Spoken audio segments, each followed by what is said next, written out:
वात, पित्त आणि कफ हे 3 शब्द तुम्ही नेहमीच ऐकले असेल, पण त्याचा अर्थ खूप कमी लोकांना माहिती असेल. नमस्कार मित्रांनो, आज आपण पाहणार आहेत आयुर्वेदिक त्रिदोष सिद्धांत. या सिद्धांताचा उपयोग करून आपण आपलं आयुष्य हेल्दी बनवू शकतो. याआधी आपण जाणून घेऊयात पंचमहाभूतांबद्दल.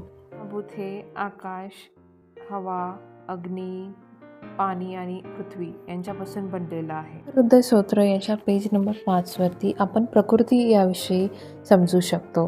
प्रत्येक माणसामध्ये 3 प्रकारच्या प्रवृत्ती असतात: वात, पित्त आणि कफ. प्रत्येकामध्ये हे दोष वेगवेगळ्या प्रमाणात असतात, पण आपलं शरीर स्वस्थ राहण्यासाठी या तिन्ही दोष बॅलन्स असणे किंवा ते एक समान असणे खूप गरजेचं असतं, नाहीतर आपल्या शरीरामध्ये विकार निर्माण होतात. तर आज आपण पाहणार आहोत हे दोष काय आहेत आणि हे दोष बॅलन्स करण्यासाठी आपण काय करू शकतो. दोष आहे वातदोष. वातदोष हा आकाश आणि हवा यांच्या कॉम्बिनेशनने तयार होतो. हा दोष खूप पॉवरफुल असा समजला जातो. याचं उदाहरण आपल्याला घ्यायचं असेल तर आपल्याला हरिण हे याच्याकडे पाहावं लागेल.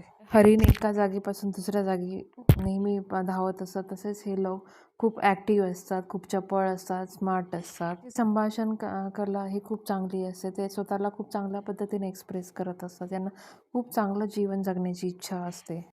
या लोकांना गोड वस्तू खूप आवडत असतात. हा जर दोष इम्बॅलन्स झाला असेल किंवा काही बिघडलेलं असेल तर तुम्हाला अपचन होतं, केस गळतात, केस खूप रुक्ष केस होतात. वातदोष बॅलन्स करण्यासाठी, ठीक करण्यासाठी आपल्याला काही गरम आणि ऑइली म्हणजे स्निग्ध पदार्थांचा वापर केला पाहिजे, जसे दही, तूप. उपयोग वातदोष कंट्रोल करण्यासाठी होऊ शकतो. यानंतर आपण पाहणार आहोत पित्तदोष. पित्तदोष हा अग्नी आणि जल यांचं कॉम्बिनेशनने तयार होतो. पित्त प्रकृतीचं एक्झाम्पल आपल्याला पाहायचं असेल तर आपण वाघाकडे पाहतो. ही पित्त प्रकृतीची लोकं जी असतात ती खूप महत्त्वाकांक्षी असतात. त्यांची इच्छाशक्ती खूप चांगली असते. कार्य करून घेणं यांना खूप चांगल्या पद्धतीनं जमतं. त्यांना चॅलेंज घेणं हे खूप आवडतं.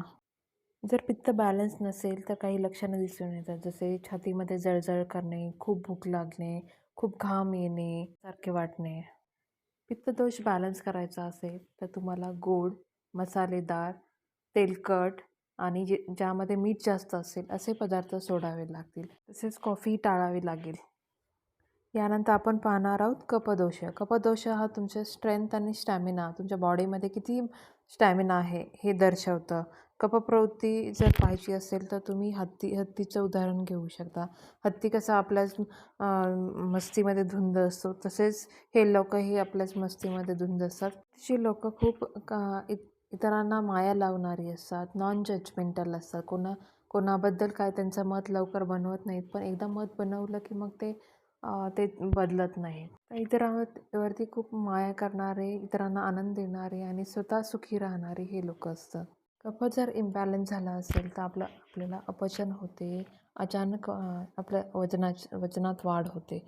कफ इम्बॅलन्स जर बॅलन्स करायचा असेल तर आपल्याला आपल्या आहारामध्ये गरम अन्न, तसेच ज्या अन्नामध्ये ऑइल आहे असं स्निग्ध पदार्थ आहेत त्यांचा समावेश करावा लागेल. तसेच ज्या अन्नामध्ये पाणी कमी आहे अशा अन्नाचा वापर केला पाहिजे. आज आपण प्रकृती या सिरीजमधला पहिला व्हिडिओ पाहिलेला आहे. यानंतरच्या व्हिडिओमध्ये आपण आपल्या प्रकृतीनुसार करायची वेगवेगळी आसने आणि प्राणायाम पाहणार आहोत. आज तुम्हीही तुमची प्रकृती काय आहे हे जाणून घ्या आणि आम्हाला कमेंट सेक्शनमध्ये नक्की कळवा. हा व्हिडिओ कसा वाटला हे नक्की कळवा. तुमचं मोटिवेशनमुळेच आम्ही असे व्हिडिओ परत बनवू शकू. हा व्हिडिओ पाहिल्याबद्दल धन्यवाद.